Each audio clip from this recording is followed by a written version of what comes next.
नमस्कार, आप देख रहे हैं अपना बिहार। मैं हूं आपके साथ विभा उपाध्याय। आईएएस संजीव हंस के खिलाफ चार्जशीट दायर की गई है। गुलाब यादव के साथ मनी लॉन्ड्रिंग का आरोप और जांच एजेंसी ईडी ने ये चार्जशीट दायर कर दी है, जिसमें 20,000 पन्नों की ये चार्जशीट दायर हो चुकी है। सूत्र ये जानकारी दे रहे हैं, चार्जशीट में आईएएस के सहयोगियों के नाम भी शामिल किए गए हैं। ईडी ने 23 करोड़ की संपत्ति भी जब्त की है।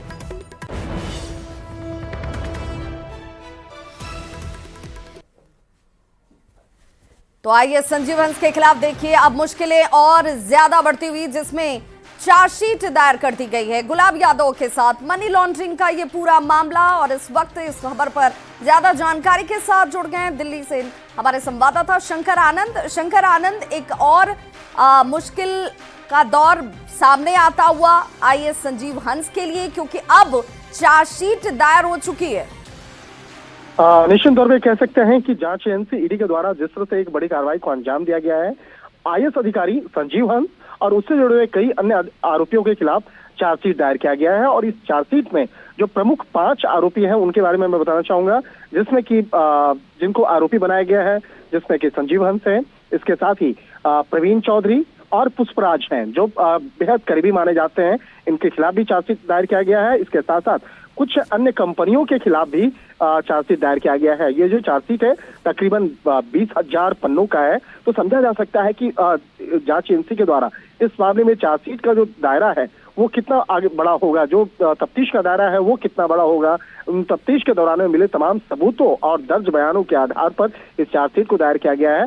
और इस मामले में जिस तरह से भी जांच एजेंसी के द्वारा कल ही तकरीबन 23 करोड़ की प्रॉपर्टी को अटैच किया गया है, जिसका सीधा संबंध आईएएस अधिकारी संजीव हंस, प्रवीण चौधरी और पुष्पराज के साथ है। इसके साथ साथ कई जो ऐसी कंपनियां हैं जो ऊर्जा विभाग से जुड़े हुए जो टेंडर और कॉन्ट्रैक्ट लेते थे, तो बकायदा उनका भी नाम उस चार्जशीट में है, जिस तरह की हमारे सूत्र बताते हैं। तो अब देखना लाजमी होगा कि इस चार्जशीट पर जिस तरह से तकरीबन जो 20,000 पन्नों का चार्जशीट है, तो जैसे जैसे वक्त के साथ में इस मामले पर तफ्तीश का दायरा आगे बढ़ेगा, इस मामले में आने वाले दिनों में एक सप्लीमेंट्री चार्जशीट भी दाखिल किया जाएगा।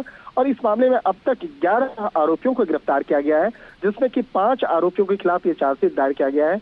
बाकी के जो अन्य आरोपी हैं उसके खिलाफ जल्द ही सप्लीमेंट्री चार्जशीट दायर किया जाएगा। और सबसे बड़ी बात है कि एक जो कथित तौर पर एक आवास जिसके बारे में जिक्र होता था, जो बेहद पॉश इलाके में दिल्ली में स्थित है, C35 आनंद निकेतन, यहाँ पर एक फ्लोर को भी जांच एजेंसी ईडी के द्वारा जब्त किया गया है। उस एक फ्लोर की कीमत जो है वो करोड़ रुपया आंकी जा रही है। तो एक तरह से कहा जा सकता है कि जिस तरह से जांच एजेंसी ईडी के द्वारा ये कार्रवाई की गई है, आने वाले दिनों में कई अन्य आरोपियों का नाम सामने आ सकता है। और सबसे बड़ी बात है कि ऊर्जा विभाग से जुड़े हुए जो टेंडर्स लेने वाले कई ऐसे ठेकेदार और उससे जुड़े हुए कई ऐसे सरकारी कर्मचारी और अधिकारी का नाम जिसका सामने आया है, तो आने वाले दिनों में उनका नाम जब खुलासा होगा तो कहा जा सकता है कि आने वाले दिनों में कई और लोगों की मुश्किलें बढ़ती हुई नजर आ रही हैं। बहुत बहुत शुक्रिया शंकर आनंद इस तमाम जानकारी के लिए। तो 20,000 पन्नों का ये चार्जशीट इस वक्त आईएएस संजीव हंस के खिलाफ चार्जशीट के तौर पर मुश्किलों को बढ़ाता हुआ। लोकसभा में one nation one election bill पेश कर दिया गया है। केंद्रीय कानून मंत्री अर्जुन राम मेघवाल ने बिल को पेश किया। बिल का कांग्रेस, टीएमसी, समाजवादी पार्टी ने हालांकि विरोध किया है। बिल को लेकर सरकार की दलील है कि राजनीतिक पार्टियों के खर्च में कमी आएगी, एक साथ चुनाव से पैसों की बचत होगी, आचार संहिता लगने से विकास जो प्रभावित होता है उस पर विराम लग पाएगा, बार बार चुनाव से जनता परेशान होती है, उनकी परेशानियां कम होंगी, सरकारी मशीनरी पर जो भार पड़ता है वो भार कम होगा।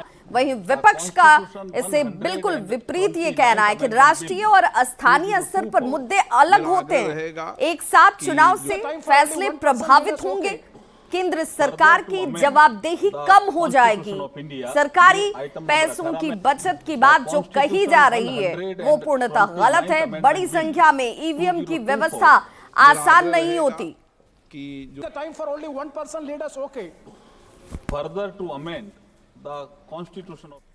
तो वन नेशन वन इलेक्शन को बिहार बीजेपी के अध्यक्ष दिलीप जायसवाल ने देश हित में बताया। उन्होंने कहा कि इससे देशवासियों का लाखों करोड़ों रुपया जो है वो बचेगा। सरकार स्थिर होकर काम कर पाएगी।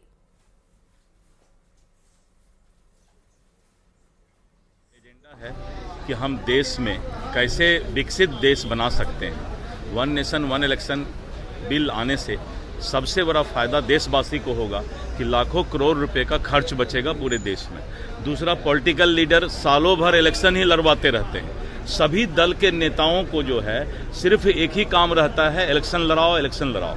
और इलेक्शन होने के चलते आपस में एक दूसरे पर तीखा प्रहार भी होता है। वन नेशन वन इलेक्शन होगा तो आदमी 5 साल पूरे देश में, चाहे वो प्रदेश में हो चाहे देश में हो, सभी सरकार स्थिर होकर अपना काम।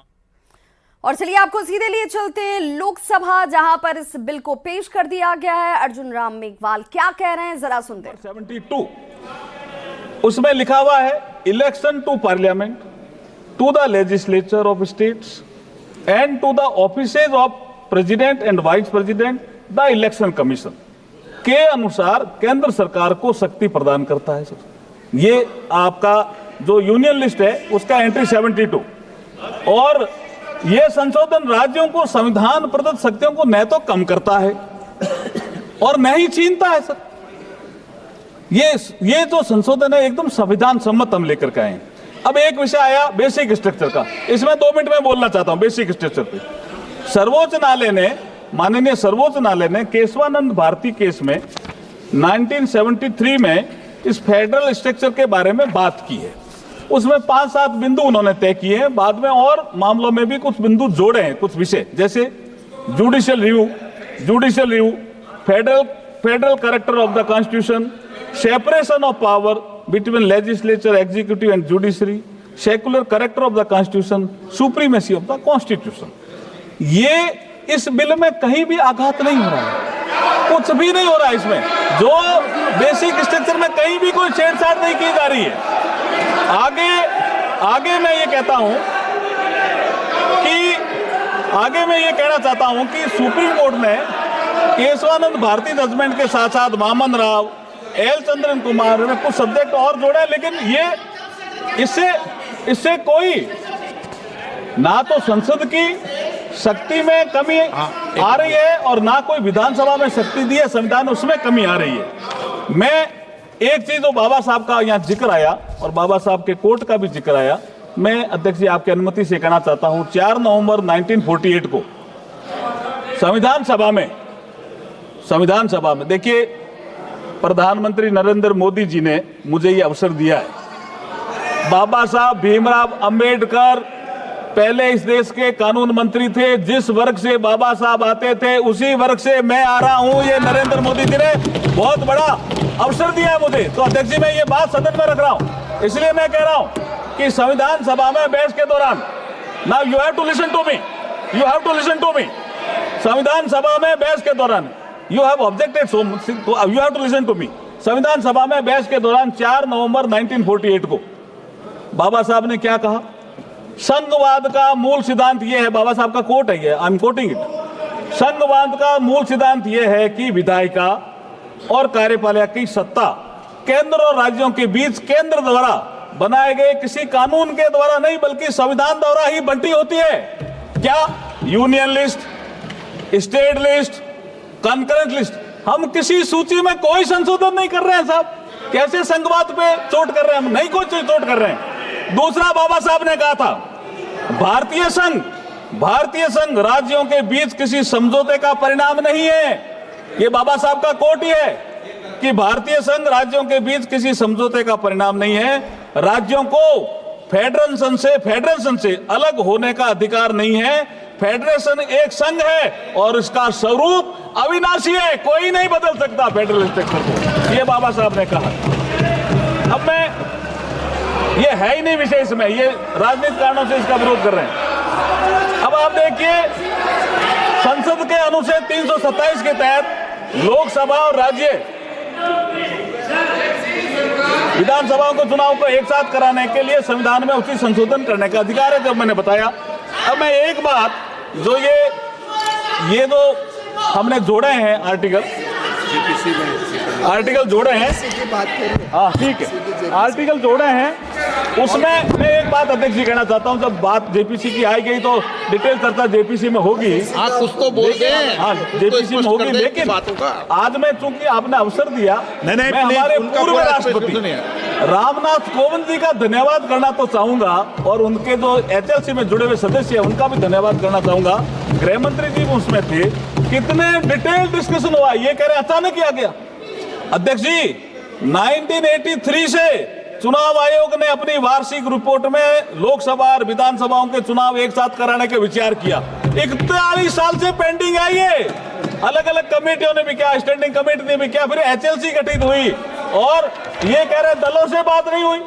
19 जून 2019 को संसद भवन में प्रधानमंत्री जी की अध्यक्षता में सर्वदलीय बैठक आयोजित की गई थी, और उसमें सभी लोग थे, और उसमें 19 राजनीतिक दलों ने भाग लिया। 16 राजनीतिक दलों ने चुनाव एक साथ कराने का समर्थन किया, 3 ने विरोध किया। तो इसका मतलब बहुमत हमारे साथ था। फिर अध्यक्ष जी, मैं आपको याद दिलाना चाह रहा हूं, आपने केवड़िया में पीठासीन अधिकारियों की बैठक बुलाई थी, याद है ना आपको? प्रधानमंत्री जी ने केवड़िया गुजरात में 26 नवंबर 2020 को 80वें अखिल भारतीय पीठासीन अधिकारी सम्मेलन के समापन सत्र में भी संबोधन के दौरान एक चुनाव कराने की बात रखी। आपने इसको डिस्कस किया। सारे स्टेट के जो प्रिजाइडिंग ऑफिसर थे वो इससे सहमत थे, और आप भी सहमत थे। और ये स्वीडन में भी, जर्मनी में भी, बेल्जियम में कई जगह चल भी रहा है। मैं अब जेपीसी पे आ रहा हूं, लेकिन उससे पहले एक बात तो कहना चाहूंगा सर। ये 41 साल से मामला पेंडिंग था। हमारा जो नेता है नरेंद्र मोदी जी, उसके बारे में एक बात तो कहना चाहूंगा कि जो 41 साल से मामला पेंडिंग था, किसी ने ध्यान नहीं दिया, और नरेंद्र मोदी जी ने ध्यान दिया। क्या कहा? जो निर्णय लेता है सदा, जो निर्णय लेता है सदा देश हित की खातिर जग में, साहस से करता दूर सदा जो भी बाता आदि मग में। मग का मतलब है ये मार्ग है। ये इलेक्शन का एक प्रोसेस था, चक्र टूट गया साहब 71 में, तो बाधा आ गई। जो निर्णय लेता है सदा देश हित की खातिर जग में, साहस से करता दूर सदा जो भी बाता आती जग में, अपना सर्वस्व लगा कर भी अपना कर्तव्य निभाता है, जो नेता दूरदर्शी होता है। तो अर्जुन राम मेघवाल को आप सुन रहे थे, जो वन नेशन वन इलेक्शन को लेकर विचार रखते हुए कि आखिर इससे जो आरोप लग रहे हैं कि राज्य और केंद्र सरकार के बीच जो अधिकारों को लेकर द्वंद्व है वो द्वंद्व बढ़ जाएगा। लेकिन उन्होंने सीधे तौर पर कहा कि ये हमारा संविधान कहता है कि कहीं से भी ना तो राज्य सरकार के क्षेत्र में ये किसी तरह का इंटरवेन है, और ना ही केंद्र सरकार कहीं से अपने अधिकारों का दुरुपयोग कर रही। ऐसे में अब इस पर चर्चा सीधे तौर पर सदन के अंदर होती हुई। वन नेशन वन इलेक्शन का जेडीयू सांसद और पार्टी के राष्ट्रीय कार्यकारी अध्यक्ष संजय झा ने भी समर्थन किया। संजय झा ने कहा कि जेडीयू और नीतीश कुमार शुरू से ही इस बात के पक्षधर रहे हैं। जेडीयू का यह मानना है कि लोकसभा और विधानसभा का चुनाव एक साथ हो। हम लोग जा करके मिल के आए थे रामनाथ कोविंद जी के कमेटी जो है, मैं भी गया था उसमें, और हम लोगों ने कहा कि हम लोग पूरी तरह समर्थन करते हैं लोकसभा और विधानसभा का चुनाव एक साथ हो। जो पंचायत का चुनाव है वो अलग होना चाहिए। और हम लोगों ने ये भी कहा कि भाई 5 साल सरकार चले चुनने के बाद हमेशा इलेक्शन मोड में देश रहता है। एक सेकंड पहले भी तो वन नेशन वन इलेक्शन था, जब चुनाव शुरू हुआ 52 में इस देश। तो चलिए आपको एक बार फिर से लिए चलते हैं लोकसभा।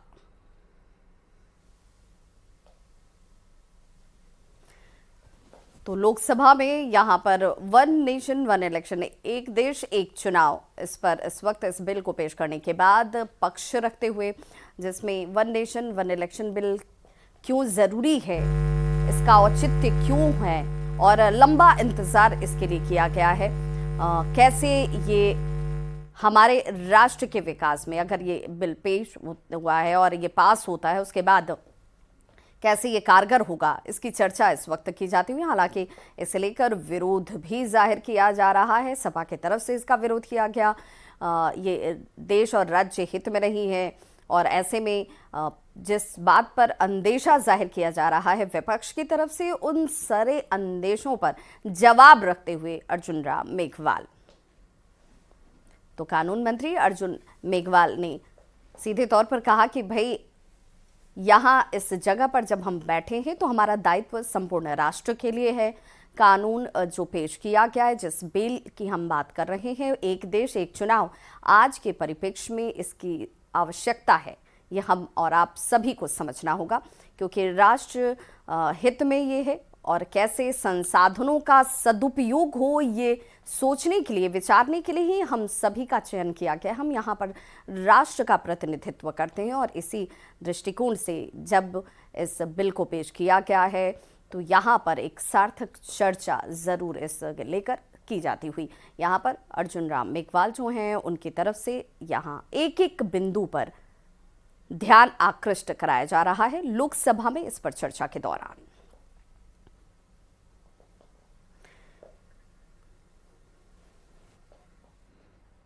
तो वन नेशन वन इलेक्शन का राष्ट्रीय लोक मोर्चा के राष्ट्रीय अध्यक्ष और राज्यसभा सांसद उपेंद्र कुशवाहा ने भी समर्थन किया। उन्होंने कहा कि इसे लागू होने से देश को बहुत ही फायदा होने वाला है, समय और पैसे दोनों की बचत होगी।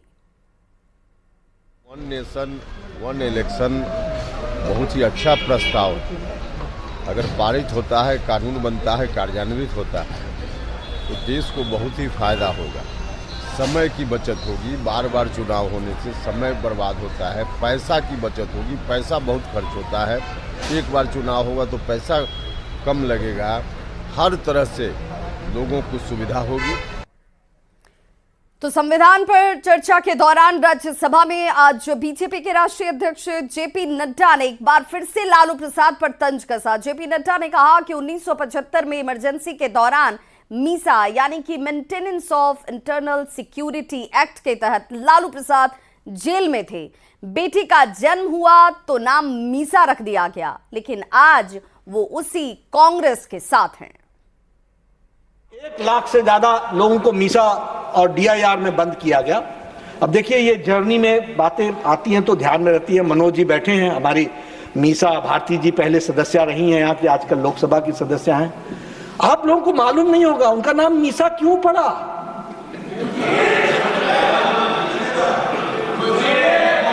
मैं छात्र था, I was the student of intermediate at that point of time in Patna. I was twice arrested from the class. हम पढ़ने गए थे, हमको क्लास से अरेस्ट किया गया, हमने वो भी दिन देखे। लेकिन मीसा नाम क्यों पड़ा? इसलिए क्योंकि लालू जी जब मीसा बहन पैदा हुई तो वो जेल में थे, मीसा में बंद थे, maintenance of internal security act में बंद थे। आज ठीक है, साथ साथ है, समय का फेर है, ये भी ग्लोरियस जर्नी का पार्ट है।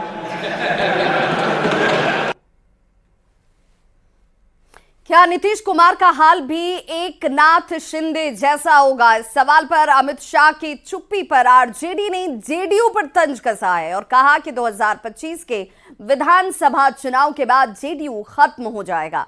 इधर शक्ति यादव के बयान पर जेडीयू और बीजेपी ने पलटवार किया। उन्होंने पूछा कि एक नाथ शिंदे बनेंगे क्या नीतीश कुमार जी? उन्होंने चुप्पी साध ली, कोई सकारात्मक जवाब नहीं दिया। बेचैनी वहां से उठी है और मैं डंके की चोट पर कहना चाहता हूं, जनता दल यू 43-45 सीट जो अभी है ना, 10 सीट भी नहीं बचा पाएगी। राष्ट्रीय जनता दल के नेता या विपक्ष मत घबराए। जिस तरह से अभी बाई इलेक्शन में इनका सुपड़ा साफ हुआ है ना, 2025 के विधानसभा चुनाव में ये डबल डिजिट में भी नहीं पहुंच पाएंगे। माननीय मुख्यमंत्री नीतीश कुमार जी नित्य नए दिन जनता के आशीर्वाद से, जनता के विश्वास से और अपनी नीतियों से वो और मजबूत होते रहे हैं। 2025 के विधानसभा चुनाव में एनडीए का लक्ष्य 225 प्लस है और राष्ट्रीय जनता दल के लिए दहाई अंक तक पहुंचना भी बहुत मुश्किल होगा। राष्ट्रीय जनता दल की लक्ष्मण रेखा दहाई अंक है। बड़ी खबर मुंगेर से, जहां दानापुर भागलपुर इंटरसिटी एक्सप्रेस में आग लग गई। ट्रेन दानापुर से चलकर भागलपुर जा रही थी और इसी बीच इंजन के ब्रेक में ब्रेक शू में आग की लपटें नजर आई और अपनी ड्यूटी पर मौजूद लोको पायलट और ट्रेन की सुरक्षा में तैनात आरपीएफ जवानों को इसकी भनक लगी, जिसके बाद दोनों ने अपनी सूझबूझ से आग पर काबू पाया। अचानक आग लगने की वजह से ट्रेन को जमालपुर किऊल रेलखंड के धरहरा स्टेशन पर करीब 1 घंटे तक रोक कर रखा गया, जिसके बाद किसी तरह से इंजन को सही कर रवाना किया गया। जिनका की जमालपुर खबर बाढ़ से, जहां बख्तियारपुर स्टेशन पर पटना दुमका इंटरसिटी एक्सप्रेस का इंजन फेल हो गया, जिसके वजह से यात्रियों को काफी परेशानी का सामना करना पड़ा है। टेक्निकल टीम ने दूसरे इंजन को लगाकर हालांकि ट्रेन को करीब 2.5 घंटे के बाद रवाना किया। इस दौरान डाउन की सभी ट्रेनों को 3 नंबर प्लेटफॉर्म से रवाना किया गया।